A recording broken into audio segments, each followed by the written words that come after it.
തയ്യൂർ ശ്രീ ലോകരത്തിക്കാവ് ക്ഷേത്രത്തിലെ വാദ്യ കലാകേന്ദ്രത്തിന്റെ നേതൃത്വത്തിൽ പഞ്ചാരി മേളം അരങ്ങേറ്റം നടന്നു.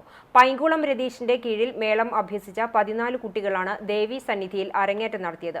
ക്ഷേത്രം മേൽശാന്തി പ്രകാശ് തിരുമേനി ഭദ്രദീപം കൊളുത്തി ഉദ്ഘാടനം ചെയ്തു. ലോകരത്തിക്കാവ് കലാകേന്ദ്രം സെക്രട്ടറി TS സുമൻ അധ്യക്ഷനായി. സിനിമാ പിന്നണി ഗായകൻ സന്നിധാനന്ദൻ മുഖ്യാതിഥിയായി.